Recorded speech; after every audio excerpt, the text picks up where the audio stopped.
இந்த மாதிரி கைங்கரியத்தில் முதல் கைங்கரியமாக உயர்ந்தது யாருன்னா ஆதிசேஷன் அப்படின்னு அனுபவித்தோம். ஆதிசேஷன் ஆதியிலேருந்து அவன் சேஷ கைங்கரியம் பண்ணிட்டு இருக்கிறதுனால ஆதிசேஷன் பேர். சென்றால் குடையாம், இருந்தால் சிங்காசனமாம், நின்றால் மரபடியாம், நீள்கடவுள் என்னும் புனையாம், மணிவிளக்காம், பூம்பட்டாம், புல்குமனையாம், திருமாலுக்கரவு அப்படின்னு அனுபவித்தோம். அதை அப்போ யாருன்னா பெருமாள் கைங்கரியத்தை பெற வேண்டியவன், நாம் கைங்கரியம் செய்ய வேண்டியவர்கள். சேஷசேஷி பாவம். பர்த்தா ஜ்ஞேயோ ரமாபதி.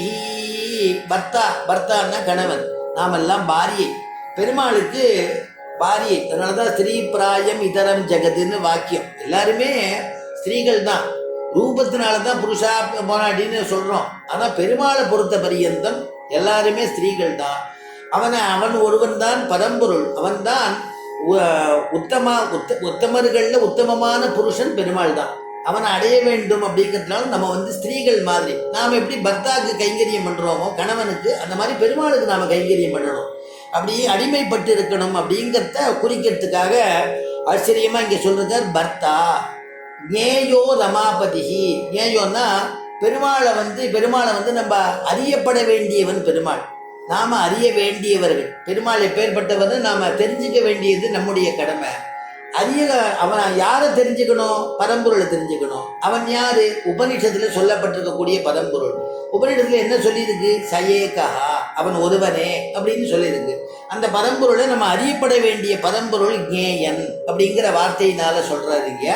நாமெல்லாம் என்னன்னா அவனை தெரிஞ்சுக்க வேண்டிய பக்தாதிகள் அப்படின்னு சொல்லியிருக்கு. ரமாபதிகின்னா லக்ஷ்மியும் நாராயணம், ஸ்ரீமன் நாராயணன் அர்த்தம். ஸ்வாம் யாதாரோ மம ஆத்மாச்ச. சுவாமி ஆதாரோ, சுவாமின்னு ஒன்று. சுவாமின்னா யாரு? தலைவன். அந்த சொம்னு யாருக்கு தலைவன்? சொத்துக்களை உடையவன் தலைவன். எந்த சொத்துக்களை? நம்ம போல இருக்கக்கூடிய சேதனர்களை உடையவன் சுவாமி.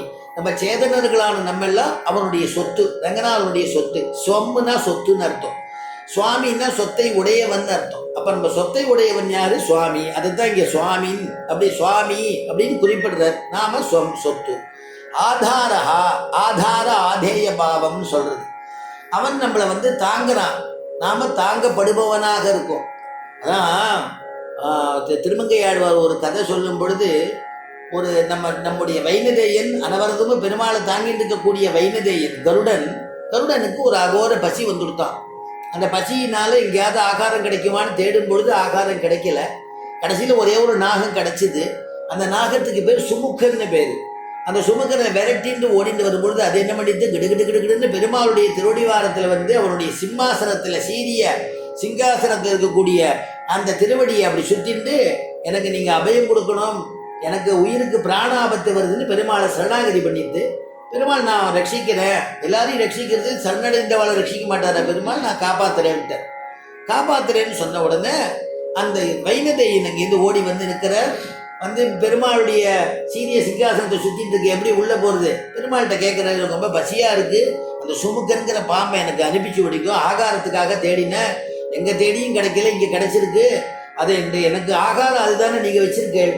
எங்களை மாதிரி பட்சிகளுக்கு பாம்பு தானே ஆகாரம், நாங்கள் அதுதானே பாம்போ மீனோ ஏதோ ஒன்று சாப்பிடணும், எனக்கு பாம்பை நான் தேடி கண்டுபிடிச்சேன், அது உங்கள்கிட்ட வந்துடுத்து, தேவரீர்கிட்ட வந்துடுத்து, எனக்கு அதை விடுதலை பண்ணணும், நான் அதை சாப்பிடணும்னு தான். உடனே பெருமாள் சொன்னார், இல்லை அது என்னிடத்துல சரணாகதி பண்ணிவிடுத்து நான் அனுப்ப முடியாது, நீ வேற எதை வேணாலும் சாப்பிட்டுக்கோ அப்படின்ன உடனே அதுக்கு ஒரு கோபம் வந்துடுத்தான். வைனதேயனுக்கு ஒரு கோபம் வந்துட்டார்.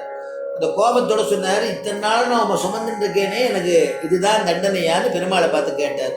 உடனே பெருமாள் பார்த்தார், அப்பா நீ என்னை சுமக்கிற நீ நினைச்சிட்டு இருக்க, என்னையும் நான் தான் சுமந்துக்கிறேன், உன்னையும் நான் தான் சுமக்கிறேன் பெருமாள்.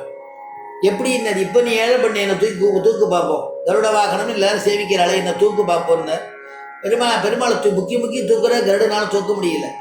பெருமாள் அனோரணியான் மகத்தோ மகியான் இல்லையா? அதனால அவனுக்கு எல்லா விதமான அட்டமா சித்தியும் உடையவர். பெருமாள் அசைக்க முடியுமா? நம்ம மாதிரி இருக்கக்கூடிய ஜீவகோடிகளுக்கும் அவன் உள்ள பிரேரணை பண்ணி நம்மளை இயக்குவிக்கிறான். அதைத்தான் சுவாமி நம்மாழ்வார் சொல்லும் பொழுது, என்னை கொண்டு தன்னை பாடிவித்தார். நான் பாடலைங்கிற ஆழ்வார்கள்லாம் என்னை இயக்கக்கூடியவன் உள்ள இருக்கக்கூடிய நீதானப்பா, நீ என்னை இயக்குற அப்படின்னு சொல்றார். அதனால அதுக்கப்புறமா கருடனை புரிஞ்சுட்டு அதான் கருட பங்கம், அந்த கருடனுக்கு ஒரு பங்கத்தை, அவனுடைய அகங்கார மமக்காரத்தை பெருமாள் போக்குறார். அப்ப என்ன அர்த்தம்னா ஆதாரகா அப்படின்னா பெருமாள் நம்மளை எல்லாம் தாங்கக்கூடியவன், ஆதாரமா இருக்கக்கூடியவன். ஆதேயம் பெருமாள்னாலும் நாம தாங்கப்படுபவர்கள், நாம தாங்கப்படுபவர்கிறத இதுல காமிக்கிறான். அதனால ஆதார ஆதேய பாவம். மம ஆத்மாச்ச, ஆத்மா இருந்தா மட்டும் நடக்க முடியுமா? ஆத்மா இருந்தால் மட்டும் வெளியில பிராணன் பிரிஞ்சு கொடுத்தோம்னா 9 ஓட்டை இருக்குங்கிறார். வெளியில வந்து விடுறதா? பிராணன் வரலையே. அந்த ஆத்மாவை இயக்கக்கூடியவன் உள்ள ஒருத்தர் இருக்கான், அந்தராத்மாவா இருக்கான், அவன் தான் பரமாத்மாவா இருக்கான். துவாசுபர்ணா சயுஜாச காலே அப்படின்னு சாஸ்திரத்தில் எடுக்கிறார். உள்ள ஒரு ஹிருதயம்ங்கிறதான ஒரு விருட்சத்துல 2 பட்சி உட்காந்துருக்கு, 2 பறவை உட்காந்துருக்கு.